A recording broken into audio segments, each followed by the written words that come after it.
अगर आपके जीवन में दुख हैं, तनाव हैं, चिंताएं हैं, समस्याएं हैं, तो मैं अक्सर अपनी कहानियों के अंत में आपसे कहता हूं कि उन सारे दुखों को, सारी चिंताओं को, सारी समस्याओं को ईश्वर के चरणों में सौंप दीजिए। और जैसे ही आप ईश्वर के चरणों में सारी समस्याओं को सौंप देते हैं, तो फिर आपको अपने आप समाधान मिलने लगता है, क्योंकि आपकी नैया उनके सहारे हो जाती है। नमस्ते दोस्तों, गपशप विद कार्तिक देख रहे हैं आप माय एफएम से। मैं हूं आरजे कार्तिक और आज आपकी भेंट भगवान श्री कृष्ण के परम भक्त से करवाने वाला हूं।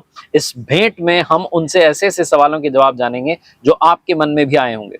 तो आइए स्वागत करते हैं। हमारे साथ हैं भगवान श्री कृष्ण के परम भक्त कृष्णपाद दास जी। प्रभु बहुत बहुत स्वागत है आपका। बहुत बहुत धन्यवाद। और आपके तो नाम में ही कृष्णपाद दास यानी कि भगवान श्री कृष्ण के चरणों के दास हैं आप। आपने अपने नाम में ही स्पष्ट कर दिया। भगवान श्री कृष्ण के लिए भक्ति का जो प्रस्फुटन है वो कब हुआ हृदय में?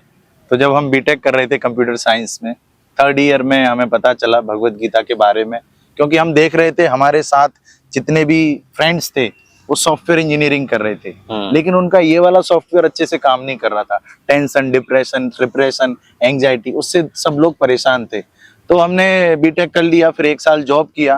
फिर उसके बाद हमने सोचा क्यों ना एक ऐसा जॉब करें जिसमें जॉब सेटिस्फेक्शन भी मिले और लोगों के जो माइंड में जो सॉफ्टवेयर है जो घुमा हुआ है उसको सही किया जाए। क्या बात है, क्या बात है। तो आप यूथ मेंटोर भी हैं, आप कविताएं भी लिखते हैं और आप भगवान श्री कृष्ण की भक्ति भी करते हैं। लगातार आप इस रास्ते पर चलते चले जा रहे हैं। कैसा महसूस होता है आपको? कभी ऐसा लगता है कि शायद वो भी कर लेता तो बढ़िया रहता, या ऐसा लगता है कि ये जो रास्ता मैंने चुन लिया है ये सबसे बेहतर?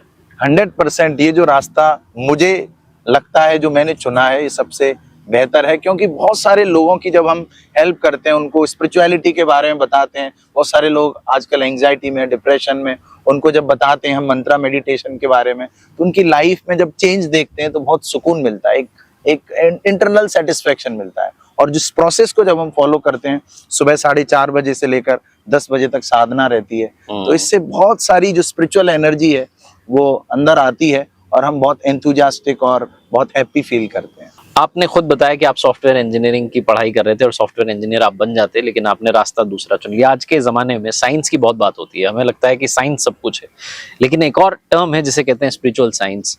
और जब स्पिरिचुअल साइंस की बात आती है, जब इस विज्ञान से परे उस ज्ञान की बात आती है जिसे परम ज्ञान कहा जाता है, तो मैं आपसे एक चीज़ जानना चाहता हूँ इससे पहले कि हम कुछ और बातें करें। भगवान श्री कृष्ण की लीलाएं आपसे सुने, कथाएं आपसे सुने।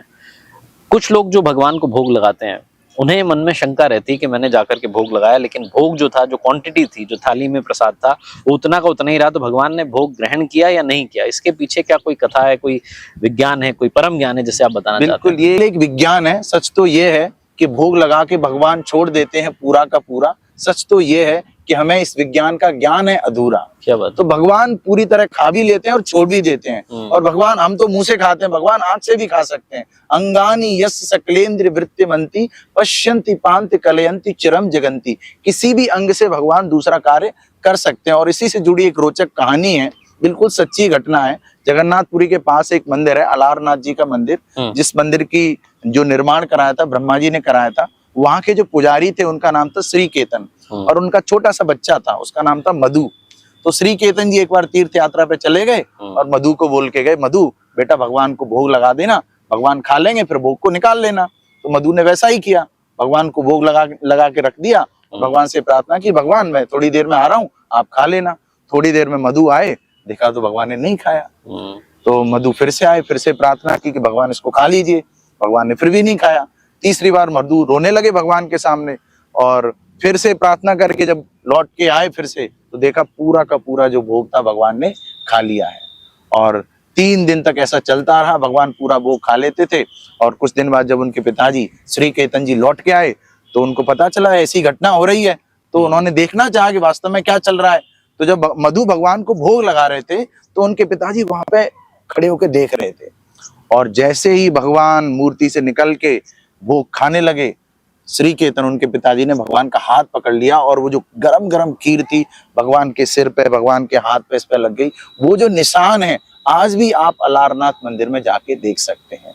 तो भक्ति की भावना होती है तो भगवान जरूर खाते हैं, और हम प्रैक्टिकली भी एक्सपीरियंस कर सकते हैं। एक तो हम 5 स्टार होटल में, शादी पार्टियों में खाना खाने जाते हैं, एक हम मंदिर में जाते हैं, खुले के हनुमान जी या कहीं भी सभा मणि में, तो जो पूरी सब्जी और स्वीट होता है उसका जो स्वाद होता है वो अलग ही होता है। और उसके बाद जो जो चेतना में जो तृप्ति मिलती है। तृप्ति मिलती है Right. उसका एक अलग ही बात है। तो यहाँ से भी हम देख सकते हैं कि जो स्पिरिचुअल फूड है वो कुछ अलग ही है, ट्रांसेंडेंटल है, दिव्य है, इसीलिए उसे प्रसादम कहा जाता है। और इसलिए उसे प्रसाद। और हमारे यहाँ पर तो आप भी ये मानते हैं कि हमारे यहाँ जो किचन में जब हम जाते हैं तो उसे हम किचन में भंडारा कहते हैं। तो हमारे यहाँ चप्पल पहन करके नहीं जाया जाता क्योंकि वहाँ भगवान का प्रसाद बन रहा होता है। एक बात मैं आपसे जानना चाहता हूँ कि भगवान श्री कृष्ण ने कहा कि यदा यदा ही धर्मस्य ग्लानिर्भवति भारत, कि मैं जब जब धर्म के लिए हानि होगी और किसी के मन में ग्लानि होगी तो मेरा जन्म होगा। तो भगवान श्री कृष्ण ने भी वो मनुष्य अवतार लिया।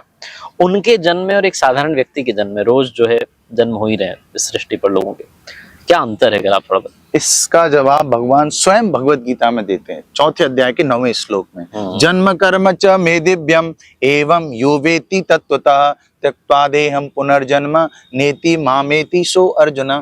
जो मेरे जन्म और कर्म के बारे में जान लेता है, क्योंकि मेरा जन्म और कर्म दिव्य है, तो उसको बार बार इस भौतिक संसार में आने की जरूरत नहीं होती है। जब भगवान कृष्ण ने जन्म लिया तो सबसे पहले भगवान वसुदेव जी के मन में आए, फिर उनके बाद उनके हृदय में आए, फिर उन्होंने 4 भुजा का रूप लिया। तब वसुदेव जी ने देवकी ने प्रार्थना की, तब वो एक छोटे बालक के रूप में प्रकट हुए। भगवान का इस तरह से जो जन्म हुआ वो दिव्य तरीके से हुआ, और एक साधारण व्यक्ति का जन्म एक कॉमन प्रोसेस से होता है जो कि हम देखते हैं, लेकिन भगवान का जन्म तो बिल्कुल असाधारण है, बिल्कुल दिव्य है।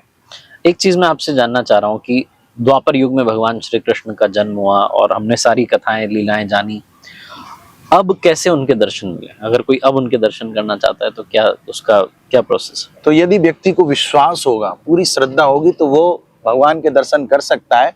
और भगवान इस कलयुग में कली काले नाम रूप कृष्ण अवतार, भगवान अपने नाम के रूप में अवतरित हुए हैं। भगवान के नाम का जब हम करते हैं तो हम भगवान के दर्शन, भगवान की अनुभूति, भगवान का जो इंटरवेंशन है हमारी लाइफ में वो महसूस कर सकते हैं। कई बार लोग जो हैं प्रभु जी, आपने देखा होगा कि भगवान के विग्रह पर विश्वास नहीं करते। उनका कहना होता है कि ये सब तो कहानियां हैं, बातें हैं। आप इसको कैसे देखते हैं? एक बहुत ही सच्ची घटना हुई। उड़ीसा से 2 ब्राह्मण, एक बूढ़ा ब्राह्मण, एक युवा ब्राह्मण, वृंदावन दर्शन करने आए। गोपाल जी के मंदिर में दर्शन किए और इस युवा ब्राह्मण ने बूढ़े ब्राह्मण की बहुत सेवा की, तो बहुत प्रसन्न थे उनसे। तो गोपाल जी के मंदिर में जो बूढ़े ब्राह्मण हैं, युवा ब्राह्मण को बोलते हैं कि मैं मेरी बेटी का विवाह आपसे कराऊंगा। तो बोलते हैं ठीक है। तो वापस जब उड़ीसा पहुंच जाते हैं तो इस बूढ़े ब्राह्मण के घर वालों को जब पता चलता है कि ऐसी इन्होंने प्रॉमिस कर दी है, तो वो नाराज हो जाते हैं कि ऐसा नहीं होना चाहिए। तो जब फिर उस युवा ब्राह्मण ने याद दिलाया, हालांकि उनका ऐसा मन नहीं था कि वो विवाह करना, लेकिन भगवान के मंदिर के सामने प्रॉमिस किया है, तो युवा ब्राह्मण ने याद दिलाया, तो वो चुप पड़ गए और कुछ बोले नहीं। तो फिर पंचायत बुलाई गई। तो पंचायत में ये निर्णय लिया गया कि यदि गोपाल जी वृंदावन से चलकर यहाँ पर आके गवाह बनेंगे तो बात को माना जाएगा। तो फिर युवा ब्राह्मण फिर से वृंदावन जाते हैं, गोपाल जी से प्रार्थना करते हैं, गोपाल जी ऐसी ऐसी बात है। तो गोपाल जी बोलते हैं मैं तो मूर्ति हूँ, मैं कैसे चल सकता हूँ? तो ब्राह्मण बोलते हैं कि आप मूर्ति जब बोल सकती है तो चल नहीं सकती क्या? तो गोपाल जी चलने के लिए तैयार हो जाते हैं, बोलते हैं कि मैं चलता रहूंगा, मेरी पायल बजती रहेगी, तुम आगे चलते रहना, और पीछे मुड़ के देखा तो मैं वहीं रुक जाऊंगा। तो चलते जाते हैं, पायल बजती रहती है। गांव बस आने ही वाला था और उन्होंने पीछे मुड़ के देखा, गोपाल जी वहीं खड़े थे। गांव वालों को बुलाया गया और वो साक्षी बने। साक्षी गोपाल जी का मंदिर आज भी जगन्नाथपुरी में उड़ीसा के पास स्थित है।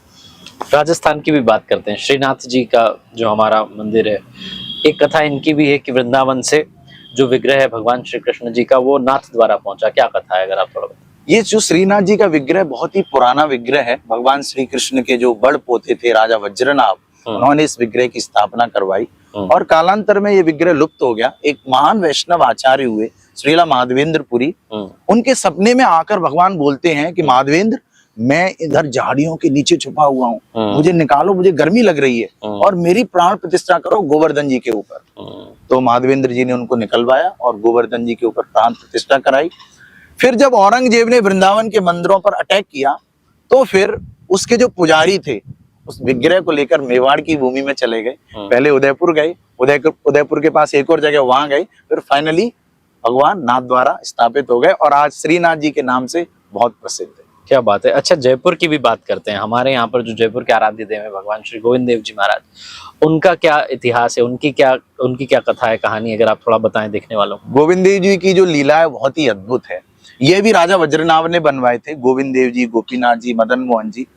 तो गोविंद देव जी का जब विग्रह श्रील रूप गोस्वामी को 500 वर्ष पूर्व एक टीले पे मिला, एक गाय वहां आती थी, दूध देती थी और चली जाती थी, तो उसकी खुदाई की गई तो गोविंद देव जी निकल के आए और वहां पर एक बहुत ही सुंदर मंदिर बनाया गया गोविंद देव जी का। इतने ऊंचे मंदिर थे वृंदावन के कि आगरा से दिखते थे वो मंदिर। अच्छा। इतने ऊंचे मंदिर थे मदन मोहन जी के, गोविंद देव जी के।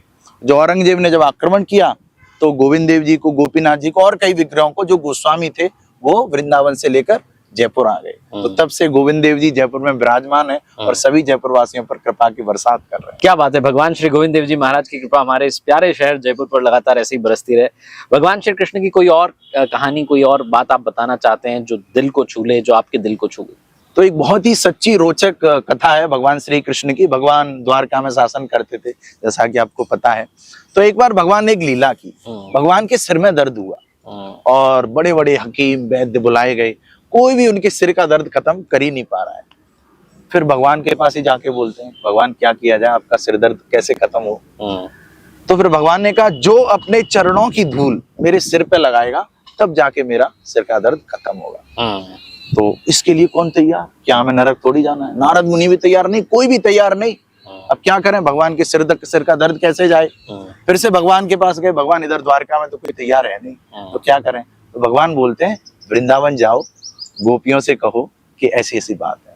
तो वृंदावन गए, गोपियों से कहा कि भगवान श्री कृष्ण के सिर में दर्द हो रहा है। तो गोपियां बोलती हैं, तो बताइए क्या करना है? भगवान कृष्ण बोल रहे हैं कि जो उनके चरणों की धूल सिर पे लगाएगा सिर दर्द तभी खत्म हो जाएगा। तो गोपियां जमुना जी में गई, पैर गीले किए और मिट्टी से लगाए और भर भर के मिट्टी दे दी सिर अपने पैरों के लगा के। तो के लगा दो भगवान श्री कृष्ण के सिर पे। तो वो पूछते हैं उनसे कि आपको डर नहीं लगता, आप नरक जाएंगे, आपके चरणों की धूल भगवान कृष्ण के सिर पे लगेगी? तो गोपियां बोलते हैं, हम भले ही नरक चले जाएं, हमारे कृष्ण सही होने चाहिए। क्या बात। तो ये है गोपियों का अनन्य प्रेम भगवान कृष्ण के, और यही वो भक्ति है जिसके भगवान जो है भूखे हैं। सर्वोत्तम भक्ति है जो चैतन्य महाप्रभु ने बताई है, गोपियों की जो भक्ति है। कोई मंत्र या कोई प्रैक्टिस जो आप बताना चाहते हैं लोगों को? आजकल लोग बहुत टेंशन, डिप्रेशन, तू चंद्रमुखी, मैं सूर्यमुखी, तू मुझसे दुखी, मैं तुझसे दुखी, ऐसी स्थिति हो रही है। तो उन मंत्र का मतलब होता है जो मन को कंट्रोल करे, डिलीवर करे, मुक्त कर दे, शांत कर दे मन को। तो हमें एक ऐसा मंत्र चाहिए और बहुत ही कारगर इस कलयुग के लिए जो मंत्र है वो है भगवान के पवित्र नाम का जप। ये सारे शास्त्रों में लिखा है, साइंटिफिकली इसको प्रूव किया जा चुका है आईआईटी इंदौर में, फ्लोरिडा स्टेट यूनिवर्सिटी में। तो ये जो सिंपल सा ये हरे कृष्ण मंत्र है, हरे कृष्ण कृष्ण कृष्ण हरे हरे, हरे राम राम राम हरे हरे, इस मंत्र को बोलना है और जो ध्वनि बोल रहे हैं बस उसको सुनना है, बोलना है सुनना है, बोलना है सुनना है। मन में विचार आएंगे इधर उधर के तो लाउडली बोलना है। इस मंत्र का कोई जाप करेगा उसका टेंशन, डिप्रेशन, एंग्जाइटी सब छूमंतर हो जाएगा, 100% गारंटी है। नहीं तो बोलते हैं ना कि पहले इस्तेमाल करें फिर विश्वास करें, कोई करके देख ले इसको एक बार। और अंत में जाते जाते आप क्योंकि कविताएं भी लिखते हैं, आपको इसका भी एक हॉबी है आपकी लिखने की, तो कोई आपने कविता भगवान जी पर लिखी है कोई आप जैसे कि जन्माष्टमी की बात चल रही है तो भगवान का जब जन्म होता है तो क्या माहौल होता है, उस पर मैंने एक छंद लिखा कि नंद के भवन में आनंद ऐसो छाए रहो, जन्म की आई वेला नंद के दुलाल की, और सवराऊं हर कोई आनंदित दिख रहो, लीला ऐसी देखो या लाला के कमाल की, और नंद बाबा खुश भयो दान खूब दे रहो, हाथी दीनी घोड़ा दीनी और दीनी पाल की, और आओ भाई हम बधाई देवे लाला को, जोर से बोलो सब जय कन्हैया लाल की, जोर से बोलो सब जय कन्हैया लाल की। क्या बात है, बहुत बहुत आपका आभार, धन्यवाद कि आपने समय निकाला और आज हमसे बात की और बहुत सारी